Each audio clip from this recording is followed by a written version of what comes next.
y se queda ahí estudiando con Arnaud.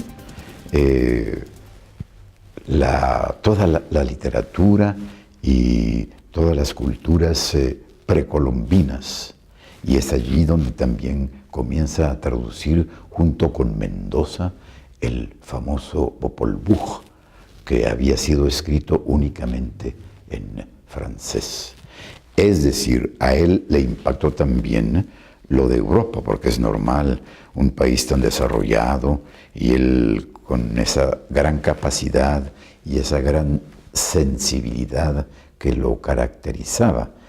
Él desde muy joven fue líder, fue muy identificado con el sufrimiento del pueblo.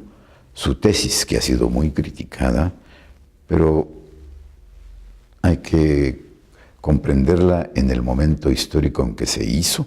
Su tesis de graduación de abogado se llama El problema social del indio, y además ganó el premio Gálvez de la universidad. Cardoso y Aragón lo dice. Sí, leí su obra, es conservadora, pero yo me quedo con la parte más importante de Asturias, la brillantez literaria que tenía. Claro. Por ejemplo, cuando está en París, pues se menciona también la influencia sobre él, pues porque la verdad que él va en alguna forma a descubrir nuestra cultura precolombina, su brillantez y su profundidad, algo que no había logrado hacer aquí en Guatemala, pues pensadores como André Breton también que lo impactan muchísimo.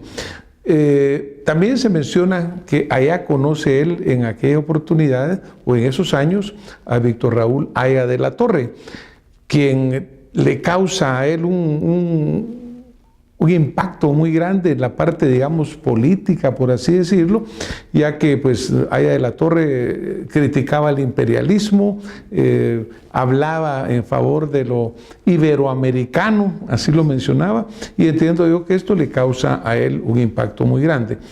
Dirías tú, por ejemplo, no vamos a hablar porque él fue diputado en un periodo cuando regresa a Guatemala. Por Huehuetenango. Pues son estos, por Huehuetenango, sí, son estos años difíciles, etcétera. Pero como vamos a hablar de la obra en sí, ¿verdad? Porque pues habrá quienes critican de un punto, quienes critican del otro, pero realmente en su obra es donde él verdaderamente llega a expresar y llega a proyectarse a nivel mundial.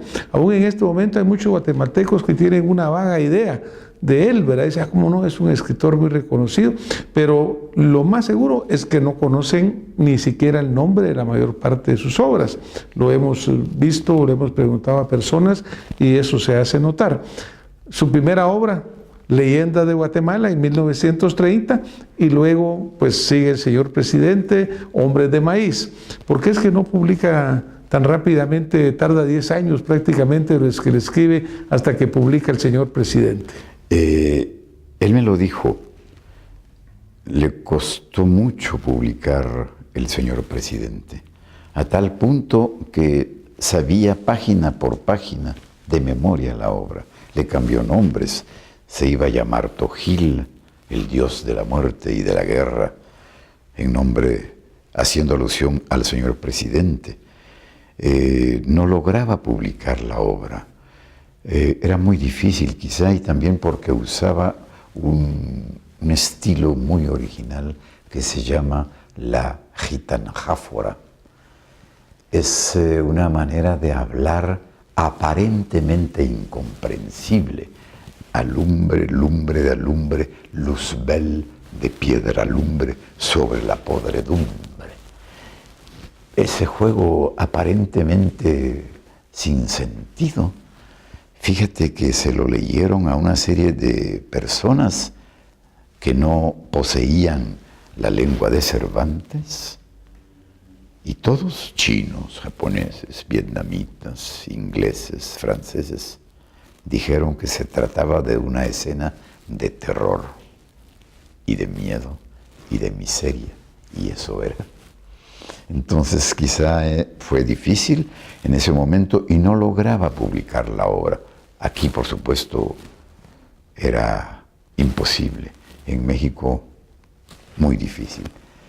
Cosa muy curiosa, segundo elemento, aparte de los que ya mencioné, capital en la vida de Asturias, el complejo de Edipo, que lo tenía, que lo tenemos, lo tengo yo, lo tenemos todos.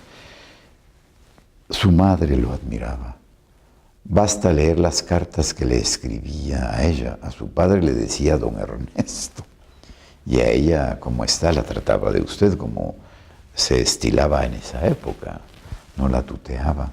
Y siempre preocupándose de que no se resfriara, de que se cuidase, etc. Y su madre le contestaba. Y lo que sucedió fue que fue la madre la que pagó $250 de la época, que era muchísimo dinero de la época, digo bien, para que se publicara la obra. Y él no lo sabía. Y cuando quiso darle el dinero a quien se lo había dado un tío, el tío le confesó que era la mamá la que había dado el dinero para que se publicara esta portentosa obra que fue la que lo catapultó en gran medida a obtener el Premio Nobel de Literatura en 1967. Y que ha sido traducida a muchísimos idiomas, prácticamente, pues, a la mayoría de ellos, ¿no? En todos los idiomas del mundo, en todos los idiomas del mundo. Él me lo dijo a mí, hasta en vietnamita que no usan la R, y que era muy lindo oír el señor presidente con un lenguaje donde no hay R, que es muy, en el castellano la R es fuerte, es una sílaba agresiva, ¿no? En todos los idiomas. Y además esta obra ha sido editada en más de 22 ocasiones, 22 ediciones con estudios profundos y comparativos, en los que se detalla cada personaje. Miguel Cara de Ángel, malo y bello como Satán, se sabe quién es. Lo iban a linchar cuando cayó el licenciado, el señor presidente Manuel Estrada Cabrera, y ellos, los estudiantes, lo protegieron. Se sabe quién era el coronel Parrales, el hombre de la mulita, la causa por la que el Pelele, con un terrible complejo de Edipo, le arranca los ojos y los testículos, porque el coronel Parrales, por maldad, se acerca al oído del Pelele, que dormía en la calle, y le grita al oído madre. Y entonces el Pelele lo mata. Y de ahí comienza toda la trama del señor presidente. El realismo mágico, ¿verdad? Que es lo que se ha mencionado en la obra de Miguel Ángel Asturias, cómo él pues toma esta forma de escribir, de hacer la realidad y lo irreal y lo real, entremezclarlo lo uno con lo otro, y pues prácticamente pues ese tipo de alumbra luz, de alumbre luzbel, de piedra lumbre, ¿verdad? Como tú dices, este juego de palabras que mezclan lo mítico con lo real y que se pierde como que prácticamente esa frontera. Ustedes se recuerdan de que pues, Miguel Ángel Asturias fue el segundo latinoamericano en recibir el Premio Nobel de Literatura. La primera fue una mujer, Gabriela Mistral, quien lo recibió en 1945. Un gran honor para un país en el cual el analfabetismo aún sigue siendo muy grande. También se comenta, por ejemplo, cuando habla Osvaldo de la doctora Rigoberta Menchú, que es un premio Nobel de la Paz en un país que permanentemente sigue en guerra.